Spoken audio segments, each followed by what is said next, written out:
Yeah, I think one piece of advice, or the first piece of advice I was ever given a long time ago when I hired my first employee was you got to trust people to make mistakes because you can't. Right. Totally. And you might make a mistake doing it anyway, right? And you're more likely to do that if it's the 97th to 100th hour of the week for you. And so sometimes someone else who maybe has less experience than you is going to be better at doing what you're doing because they can actually focus on it. Very true. Welcome to A Founder's Life. I'm your host, Leo Gestetner. On this show, we dive into the real stories behind the highs and lows of entrepreneurship and how we pursue a more balanced and meaningful life along the way. This podcast is sponsored by Thankz, helping founders like us scale with reliable remote talent. Email founders@thankz.com, that's THANKZ.com, with subject line of Founder's Life for $1,000 off your first month. Now, I'm excited today to be joined by Fletcher Wilson, who is the founder of Throne. Fletcher, would you like to introduce yourself? Thanks, Leo. Thanks for having me. Excited to be here. Yes. So my name is Fletcher Wilson. I'm one of the co-founders and CEO of Throne. This is my second company. And I'd say the common link is I like to find, let's just say, unsexy problems that a lot of people are afraid to touch but might be really hard to solve and dig in and solve them. I come from a mechanical engineering and product design background. I've worked on solving two different problems. One in the medical space, a nasty issue that some people have called chronic venous insufficiency, where their leg veins struggle to pump blood back to the heart. We had this really cool little product, ultrasound guided catheter that could go in and fix people's vein valves for them. It's plumbing. It's all related, as we'll get into Throne, which is also plumbing related, but happy to talk more about that. Learned a ton through a 10-year project, and then that company is still going strong. And now I'm on to public bathroom infrastructure with Throne. So with Throne, we are looking to solve this very difficult and persistent problem throughout many different cities where people often don't have a nice or clean or available bathroom to use when they need to when they're out and about. I'm happy to talk more about it, but that's the top line. Excellent. So talk to us just a little bit more about sort of that journey that brought you to where you are today. And then, talk a little bit more about Throne. I think it's very clever what you're doing, and I've never seen anything else quite like it. So love to hear. Sure. So I was educated in mechanical engineering and product design, as I mentioned, and I was lucky enough to kind of get brought out to California at Stanford to focus on need finding. So I was involved in a program actually after grad school called Stanford Biodesign, and I think this is where the most salient lessons I got sort of from my educational years came, and that is need finding as a way to start any sort of business, and that's start on the problem. It's the exact opposite of a tool looking for a solve, or a hammer looking for a nail. So this program allowed us perfect access to. This was a medical focused program, but I think these lessons work for everyone. We had access to any procedure room, patient visit. We were sort of in white coats in the background and able to just watch for 6 months at Stanford Hospital and look for problems to solve. And we wrote down hundreds and thousands of problems and need statements, we called them. And we weren't even allowed to think about how to solve the problem until we had validated that the need was truly a deep need and an important business need. And that's where that sort of first company sprung about. But sort of when COVID hit and that company was doing well, but also sort of on the verge of a pivot and a long pause due to many elective procedures being slowed down or paused for many years during that time. I was lucky enough to have my mentor come in and sort of take the reins for the next 5 years of that company, while I had become obsessed with the problem of public bathroom infrastructure. And in the same way, kind of really thought hard about which angle to go at the need. And the basic problem is it's hard to find a bathroom in most modern cities. And I started talking to people, interviewing people. If you're ever in a Uber or Lyft, ask the driver, where do you go to the bathroom while you work? And that's what I did for about a year straight, as just an example of the type of question I would ask, or the type of person I would ask questions to. And you get these, you'd think it's an offensive question, maybe 98% of the time the person was perfectly happy that I was asking and interested to tell me highly strategic ways They would, use hotel lobbies. They would gas stations. I would go to this McDonald's at the off lunch hour. And it became clear that's one kind of micro example, but it became clear with talking to police officers, people struggling with homelessness, athletes, parents with young children, and really all of the long tail of society that this is a really deep problem, a systemic issue that needs a broad solution that can work in any city and solve multiple different types of problems. And so I was able to put together a founding team focused on solving this kind of funky problem again, but from a core need. People aren't going to stop needing bathrooms as COVID ended and people are more trying to stay out and about. We saw this as a great mechanism to help do that and solve a very core and private issue for people with a smart solution that kind of works in the more modern world. And happy to talk a little more about that. And where are there thrones now? What cities have your thrones? Yeah. And first, just to give listeners an image in their mind, a throne is a box, a nice box, but a modular room, so to speak, an ADA compliant. So it's quite big, actually. Solar powered modular bathroom that can be placed anywhere. The original idea was hotel lobby bathroom that can be placed in a Home Depot parking lot in an hour or less. That was the original product statement. We aren't in any Home Depot parking lots, but you get the general idea. Infrastructure agnostic was one of the core pieces of this, meaning not having to connect to waste and water systems so that we can get these down immediately and flexibly and without the sort of, let's call it location anxiety that plumbed permanent infrastructure can make. But this is just a really nice bathroom, flushing toilet, running water, sink, HVAC. We have a welcome voice, various other attributes, and it's always clean. That's sort of the key brand attribute. But to answer your question, you can find one of our current 72 deployed thrones in Los Angeles, Washington, D.C., the Bay Area in California, and sort of the Ann Arbor, Detroit area. So we are in 4 geographic markets and looking to expand quickly. And are they generally designed to sort of sit there long term? Is that the aim, or do you also offer them as sort of event type space? Yeah, and I appreciate that you didn't use the P word, the porta potty word. So and we are not focusing on events right now, and really the form factor of the first product that we brought to market isn't well suited for events. We are looking for long term, but really think of it as a flexible fleet. So we are selling a public bathroom solution. So we have some cities, Ann Arbor is an example, that is actually moving them around seasonally as sort of the needs of the population changes from winter to summer. But in general, our contracts are long term, and most thrones themselves sit in the same location for years, but they don't have to. And that's a nice piece. And I can get into the why on some of those product decisions, but hopefully that answers that question. And are they generally having one in a place or multiple together? Usually one. And we have 4 or 5 locations that have 2 when sort of we're getting so much usage in a day that it makes sense to have a second.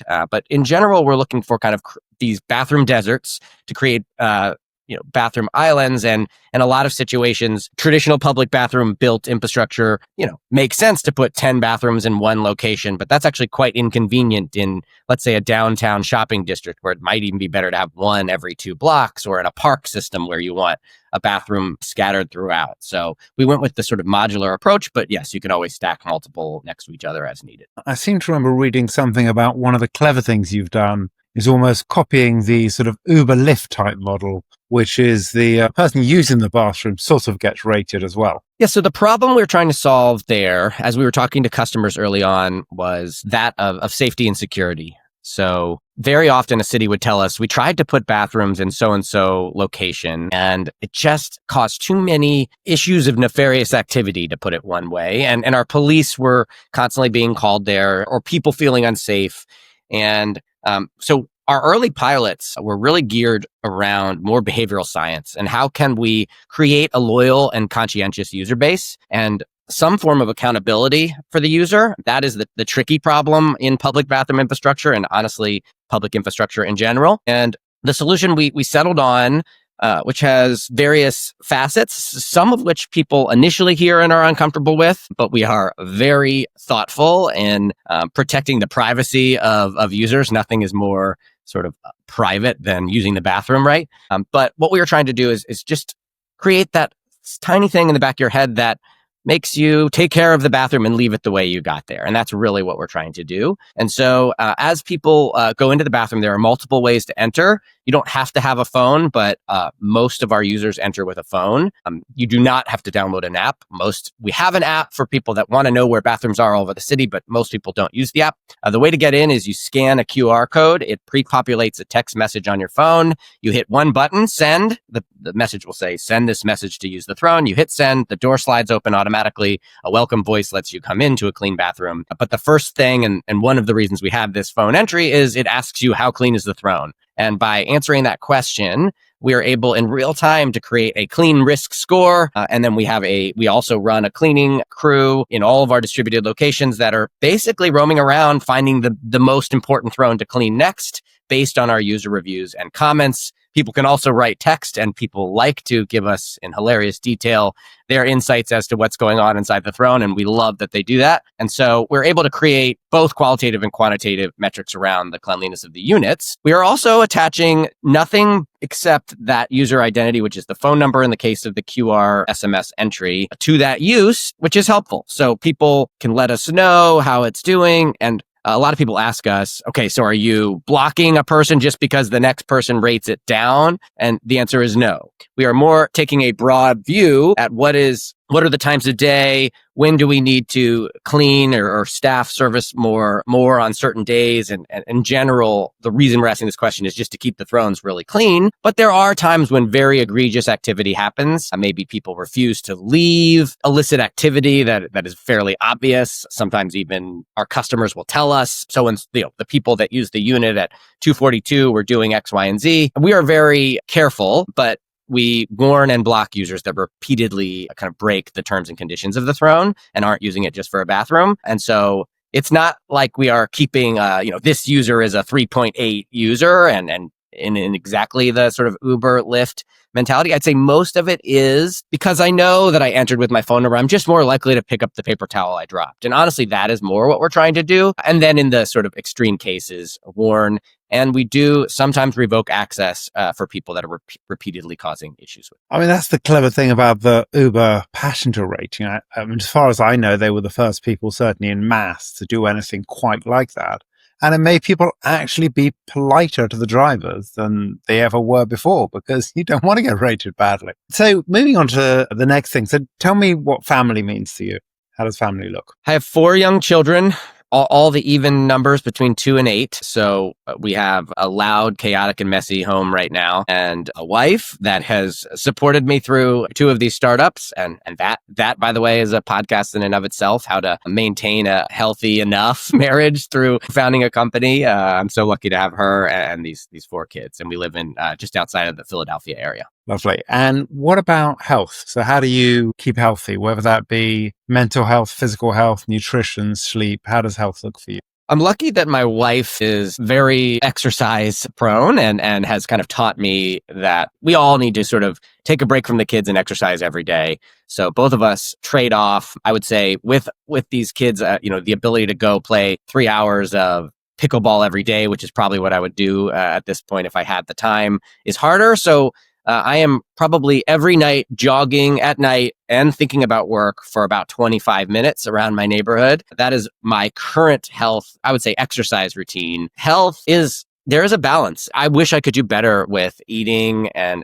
other health related activities. I think not skipping lunch is really the best thing I do. And I don't do that necessarily intentionally, but there are some pros and cons to that. But I would say mainly it's trying to exercise every single day and trying to sleep at least 7 hours a night. Those are the 2 key things I work on. And how about fun? What do you like to do for fun? I am a social creature. For me, fun is getting out there and laughing a lot with friends or family, and often some form of competition. I mentioned pickleball, but I'm whether it's poker, bowling, some form of charades. I can be an intense charades player. I can say, and my friends would make fun of me, my bachelor party was a competition for who gets to be the best man at the wedding. And it was a 3-day multi-category competition. May the best man win. And so I'd say in general, when I'm having fun, it's usually creating some sort of competitive atmosphere with people that may or may not want to be doing that. That's a fun bachelor party, a little different to most. It was good. People, let's just say when you start a bachelor party with a 20 slide PowerPoint, some people are rolling their eyes, but by the end, they were all grateful for the structure of it, I think. And how does a balanced life look for you? I talk about balanced life as really that center point. Very few people's lives are permanently imbalanced, but that sort of center point of balance. Every second counts when you're running a company and running a family, or not running a family, a second in command in a family, let's say. And so the balance for me really comes down to efficiency. At this stage of my life, I'm starting to have this glimpse of I will regret, not being with my children in these moments more than even, a failure on the company side. And so every second I'm not working, I work from home, which is just this gift that some company founders can now do that probably couldn't before. I'd say it's the biggest difference between running the company I'm running now versus the in-office company I ran pre-COVID. And so the second I'm done, I'm downstairs kind of engaging with my children. And so for me, you have to make sacrifices. I am not cutting it up with my friends. Like I said, I like to do nearly as much as I did 5 and 10 years ago. I'm really just for this stage of life, and I know other stages of life will be different. It's company and family and about 1% other stuff. Even to me, I feel like health has been the thing that I've decided to deprioritize a little bit. And I'm just being honest. I sort of think you get 2 out of 3 of those to really focus on. And I think I wish I could balance a little bit more of the health side, but I'm very happy with the amount of time I'm spending with my children. Fair enough. I think balance looks different for everyone. Right. And I actually did have a founder once tell me you have to pick 2 out of the 3, health, family, and company. And I actually don't think that's good advice. I think I could do better at the health piece, but there's only, I think for me, health is just sleeping, right? I could sleep less and do more on the exercise front. But I think if you're going to just do one or 2 things for health, for me, it's sleeping and exercise, because those at least help reset your brain for work. Obviously, eating is the hard one and probably easy to do as well if you're really determined. Yeah, and it's all about moving forward in the right direction. It doesn't, not always all going to be perfect. I think all 4 are important. So the 4 for me are work, family, health, and fun. Because again, there's no point in working hard if you can't have fun. You can't spend time with your family, and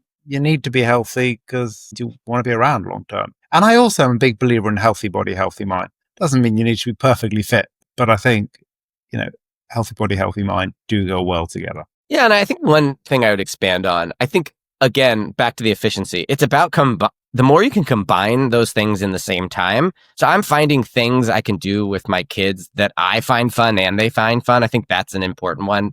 Me and my son, Teddy, now go bowling about twice a week because he loves it. And I have competition. We find a way we add our scores together and try to break our previous record. So it's a different type of competition, right? But that to me, I actually have a ton of fun, and I'm starting to find things with my daughter. And similarly with health, I have a son who loves to just go in a stroller while I run, right? So I think one of the hacks is try to combine these things because you only have so much time in the day. But if you could do something that's fun and fulfilling with family or health, like walking while you're working on a treadmill, these are the hacks you have to do because yes, you can do all 4, but I think it's hard to do all 4 if you don't overlap time with any of them. I think you're right. When I was living in LA, I had a standing desk and a treadmill. So I would hop on the treadmill for conference calls that didn't need a camera, and I worked out that actually it works really well. Right now, my daughter's come to stay with me for a month. We start every day with a 5K walk because she enjoys that.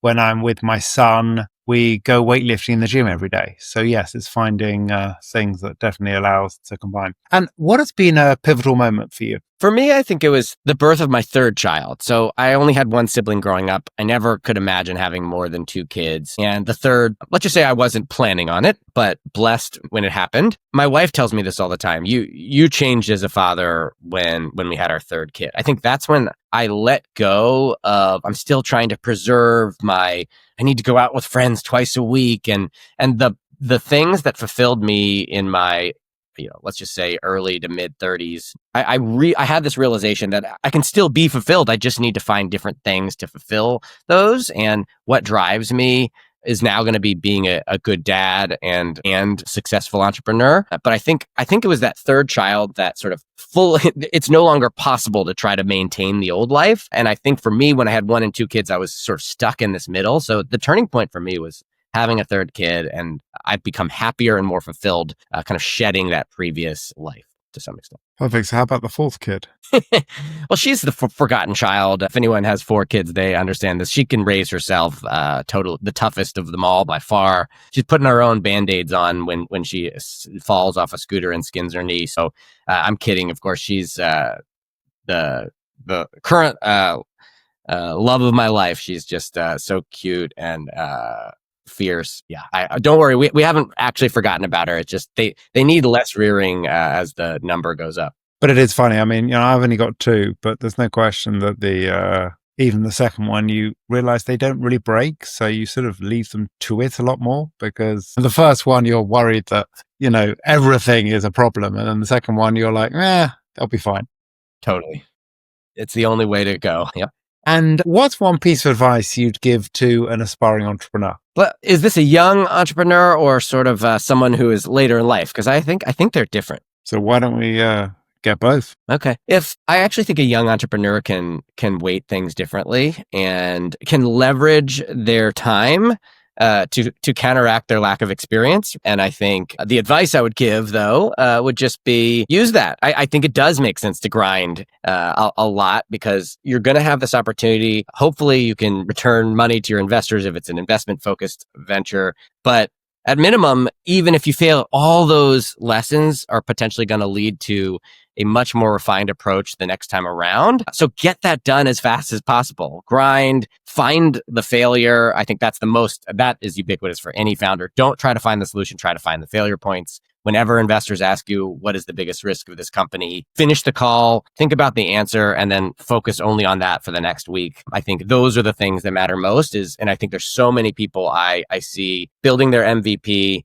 focusing on the future vision and trying to build the thing that's going to work, as opposed to thinking about what is the thing that is most likely to make this company fail. Let's build just that. Let's use all our dollars to get to that answer and hope that it fails, because if so, we'll have an insight that we can then take to MVP too. In the same way that people studying theoretical physics, we try to find experiments that counteract our assumptions so that we can know which experiment to do next. And so I think that's the number one piece and the most common thing that young founders struggle with, is they're trying to find the solution, not the failure points.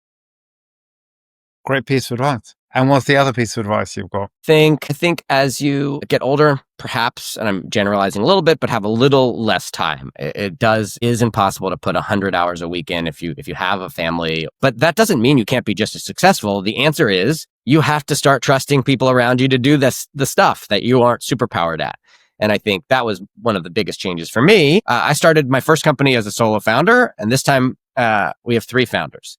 And so starting the company, so it started from the DNA, right? But find the right co-founders, hire the right early team, and let them cook, right? Like give them problems, not solutions. And if any of my employees are listening to this, I'm sure some of them are like, what about that time last week you told me to do X, Y, or Z? I'm not saying there aren't times where I feel that I have a specific insight, but in general, delegating problems and not solutions, and delegating in general is the way to not have to spend every waking second on the company and still add value. Yeah, I think one piece of advice, or the first piece of advice I was ever given a long time ago when I hired my first employee, was you got to trust people to make mistakes, because you can't. Right. Totally. And you might make a mistake doing it anyway, right? And you're more likely to do that if it's the 97th to 100th hour of the week for you. And so sometimes someone else who maybe has less experience than you is going to be better at doing what you're doing, because they can actually focus on it. Very true. And how can people find you? Well, I think we at Throne are really looking to expand to 10 new geographies. And so if you happen to be someone that thinks Thrones should be in your city, that would be the number one way I would like you to reach out at Throne. Go to our website at thronelabs.co, and there's a connection page there. LinkedIn is actually my place of choice. So look for me, Fletcher Wilson from Throne Labs on LinkedIn. If you're an entrepreneur, specifically the types of folks I tend to help are those focused on hardware. Hardware is hard. It's a whole different ball game trying to fundraise when you're having to build something physical. Happy to try to help people that are going on that journey. Well, thank you for joining us today. I loved hearing your insights. Really appreciate it, Leo. This was fun. Take care. And thank you for listening to today's episode. If you enjoyed this conversation, don't forget to subscribe to the channel, tell your friends, and please leave a review.